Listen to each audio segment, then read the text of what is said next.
మలయాళ చిత్రాలకు మలయాళంలోనే కాదు టాలీవుడ్లోనూ చాలా క్రేజ్ కనిపిస్తుంది. ప్రస్తుతం ఓ మాలీవుడ్ మూవీ మాయలో పడిపోయింది టాలీవుడ్. సినిమా కథ, కథనం, దర్శకత్వంతో పాటు ఓ కొత్త హీరోయిన్ పర్ఫార్మెన్స్ మన ప్రేక్షకులకు తెగ నచ్చేసింది. ఇంకేముంది, ఆ మలయాళం ముద్దుగుమ్మ టాలీవుడ్ కు క్రష్ గా మారింది. గోస్ట్ క్యారెక్టర్ లో కనిపిస్తే ఆడియన్స్ ను భయపెట్టాలి కానీ Mollywood heroine Riya Sibu same audience ను ఫిదా చేసేసింది. ముందు మాలీవుడ్ ను తన నటనతో ఆకట్టుకుంది. రీసెంట్ గా సేమ్ మూవీ ఓటీటీలో రిలీజ్ కావడంతో ప్రస్తుతం టాలీవుడ్ మొత్తం కూడా రియా పేరు మారుమోగుతోంది. Malayala blockbuster Premam hero Nivin Pauly నటించిన లేటెస్ట్ మాలీవుడ్ హిట్ సర్వం మాయ 30 కోట్లు పెట్టి తీస్తే దాదాపు 150 కోట్లు వచ్చాయి.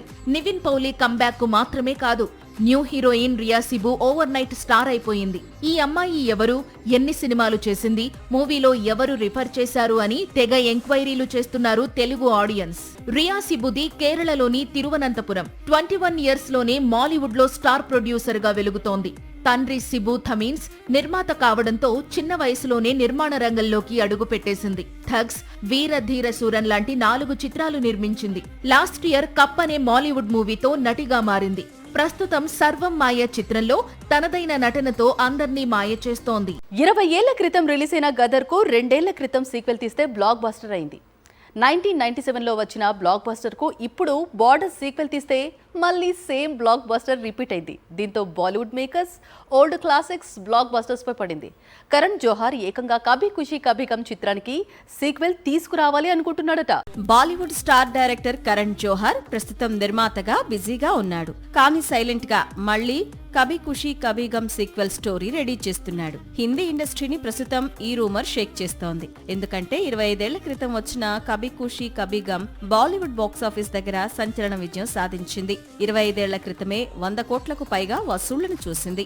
హిందీ ఇండస్ట్రీ సూపర్ స్టార్స్ గా వెలుగుతున్న అమితాబ్, షారుఖ్, హృతిక్, కాజోల్, కరీనా కపూర్ ఒకే చిత్రంలో నటించడంతో ఈ సినిమాకు చాలా క్రేజ్ కనిపించింది. బాక్సాఫీస్ దగ్గర అదే మ్యాజిక్ చేసింది. అలాంటి సినిమాకు మళ్లీ కరణ్ జోహర్ సీక్వెల్ ప్రకటించబోతున్నాడు అనేది ఇప్పుడు హాట్ టాపిక్ గా మారింది.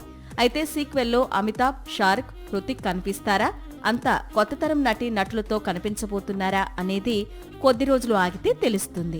మాలీవుడ్ మూవీస్ అంటే మాలీవుడ్ కు మాత్రమే ఇంట్రెస్ట్ ఉంటుంది అనుకుంటే మీరు పొరపడినట్లే. మలయాళ చిత్రాలకు ఇప్పుడు ప్రపంచవ్యాప్తంగా అభిమానులు ఉన్నారు. తెలుగులో అయితే క్రేజ్ నెక్స్ట్ లెవెల్లో ఉంది. అందుకే మాలీవుడ్ సీక్వెల్స్ కోసం అక్కడి వారి కాదు టాలీవుడ్లోనూ చాలా ఎగ్జైట్మెంట్ ఉంది. ఏం జరిగిందో తెలియదు కానీ మాలీవుడ్ క్రేజీ సీక్వెల్స్ కు బ్రేక్ పడుతోంది. మాలీవుడ్ నుంచి సీక్వెల్ అంటే ఒక్క మాలీవుడ్ మాత్రమే ఎందుకు చూడటం లేదు? టోటల్ సౌత్ ఇండియా ఈగర్ గా వెయిట్ చేస్తోంది. అందులోనూ ప్రేమలు సీక్వెల్ కు చాలా క్రేజ్ ఉంది. 2 ఏళ్ల క్రితం రిలీజ్ అయిన ప్రేమలు south India side block buster గా నిలిచింది. కేవలం 3 కోట్లు పెట్టి తీస్తే 130 కోట్లకు పైగా వ్యాపారం జరిగింది. ఇలాంటి బ్లాక్ బస్టర్ మూవీకి సీక్వెల్ అనౌన్స్ చేశారు మేకర్స్. కానీ ఇప్పుడు క్రియేటివ్ డిఫరెన్సెస్ తో ప్రేమలు 2 ఆగిపోయినట్లు సమాచారం. నిజానికి ప్రేమలో సీక్వెల్ ఈ పాటికే వచ్చి ఉండాల్సింది. కానీ ప్రేమలో హీరో నస్లేన్, హీరోయిన్ మమితా బైజు ఈ సినిమా రిలీజ్ తర్వాత స్టార్స్ అయిపోయారు. కనీసం 2-3 ఏళ్ల వరకు వారి దగ్గర డేట్స్ కూడా లేవు. ఇదే సమయంలో ప్రేమలో సీక్వెల్ స్టోరీ సరిగ్గా సెట్ కావటం లేదు. దీంతో చేసేదేం లేక సీక్వెల్ ను పక్కన పెట్టేశారట. ఒక విధంగా ఈ న్యూస్ ప్రేమలో ఫ్యాన్స్ కు గట్టి షాక్ ఇచ్చినట్లే లెక్క. లాస్ట్ మంత్ ఈ టైంకు టాలీవుడ్ మొత్తం కూడా రాజసాబ్ ఫీవర్ తో ఊగిపోయింది. కట్ చేస్తే 1 మంత్ లో ఈ చిత్రం ఓటీటీలోకి వచ్చేసింది. రెబల్ కెరీర్ లో మరో డిజాస్టర్ గా నిలిచిన రాజసాబ్ బడ్జెట్ 450 కోట్లు. అందులో ఒక్క సాంగ్ ను రీమిక్స్ చేసేందుకు పెట్టిన ఖర్చు 20 కోట్లు అనే సమాచారం. గత సంక్రాంతికి ఈ సంక్రాంతికి 2 విషయాలు కామన్ గా కనిపిస్తాయి. గతేడాది సంక్రాంతికి రిలీజ్ అయిన big budget pan India movie game changer big disaster గా నిలిచింది. ఈ ఏడాది పొంగల్ కి ప్రేక్షకుల ముందుకొచ్చిన రాజాసాబ్ కూడా సేమ్ సీన్ రిపీట్ చేసింది. అయితే సినిమాలో కనిపించిన రీమిక్స్ వెర్షన్ కోసం మేకర్స్ 20 కోట్లకు పైగా ఖర్చు చేయటం టాలీవుడ్ లో హాట్ టాపిక్ గా మారింది. ఈ రీమిక్స్ సాంగ్ రైట్స్ కొనుగోలు చేసేందుకు రాజాసాబ్ చిత్ర యూనిట్ దాదాపు 11 కోట్లు ఖర్చు చేసిందనే విషయం ఇప్పుడు బయటకొచ్చింది.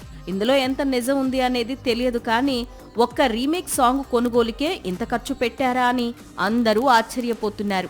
గతేడాది గేమ్ చేంజర్ తెరకెక్కించేందుకు శంకర్ 400-500 కోట్లు ఖర్చు పెట్టాడు. ఇందులో సాంగ్స్ కోసమే 100 కోట్లు ఖర్చు పెట్టినట్లు సమాచారం. అన్నిటికంటే భారీగా ఖర్చు పెట్టిన పాట నానా హైరానా సాంగ్. ఇంత ఖర్చు పెట్టి తీసినా ఈ సాంగ్ ఫస్ట్ డే రోజు రిలీజ్ టైంకు థియేటర్స్ వరకు రాలేకపోయింది. పాటల కోసమే దర్శకులు కోట్లకు కోట్లు ఖర్చు పెడుతూ నిర్మాతల భారాన్ని మరింత పెంచుతున్నారనే కంప్లైంట్స్ మరోసారి వినిపిస్తున్నాయి. పాన్ ఇండియా హీరోలే చేతి నిండా చిత్రాలతో కలకలలాడిపోతున్నారు. ఇక యువ హీరోలు ఎంత జోరు మీద ఉండాలి. గత 2 ఏళ్లుగా సైలెంట్ గా ఉన్న హీరోలందరూ ఇప్పుడు యాక్టివ్ అయ్యారు. సినిమాల మీద సినిమాలు చేసేస్తున్నారు. దీంతో రానున్న తెలుగు సినీ పరిశ్రమ యువ హీరో కొత్త చిత్రాలతో కలకలలాడిపోనుంది. సంక్రాంతికి రిలీజ్ అయి హిట్ అయిన చిత్రాల్లో నారీ నారీ నడుమ మురారి ఒకటి. ఈ చిత్రంతో శర్వానంద్ మళ్లీ టాలీవుడ్ కు కంబ్యాక్ ఇచ్చాడు. ప్రస్తుతం రెట్టించిన ఉత్సాహంతో బైకర్ రిలీజ్ చేస్తున్నాడు. ఆ తర్వాత లైన్ లో భోగి ఉంది. వచ్చే సంక్రాంతికి శ్రీను వైట్ల మూవీని విడుదల చేస్తానని ప్రకటించాడు. మరి శర్వానంద్ స్పీడ్ కాకపోయినా mega young heroes Varun Tej, Sai Dharam Tej కూడా కొత్త చిత్రాలతో మళ్లీ బిజీ అవుతున్నారు. ఆల్రెడీ వరుణ్ తేజ్ కొరియన్ కనకరాజును రెడీ చేస్తున్నాడు. ఆ తర్వాత లైన్ లో కమిటీ కుర్రోళ్లు డైరెక్టర్ యదువంశీతో మూవీ చేస్తాడట. ఇక supreme hero Sai Dharam Tej Sambarala Yetigattu release కావడం ఆలస్యం. డైరెక్టర్స్ తోనూ ఆయ్ డైరెక్టర్ తోనూ మూవీ చేస్తాడని జోరుగా ప్రచారం సాగుతోంది. మరోవైపు వృషకర్మ ఫిలిం సెట్ లో బిజీగా ఉన్నాడు నాగ చైతన్య. ఈ హీరో కూడా తన 25వ చిత్రం కోసం మజిలీ డైరెక్టర్ తోనూ అలాగే బెదురులంక దర్శకుడితో కథా చర్చలు జరుపుతున్నాడట. సాక్షి టీవీ ప్రసారాలను నిలిపివేయడం చట్టరీత్యా నేరం. సాక్షి టీవీ ప్రసారాల కోసం మీ స్థానిక కేబుల్ ఆపరేటర్ను వెంటనే సంప్రదించండి. DTHలో ఇంటర్నెట్లో కూడా సాక్షి టీవీ ప్రసారాలను వీక్షించవచ్చు.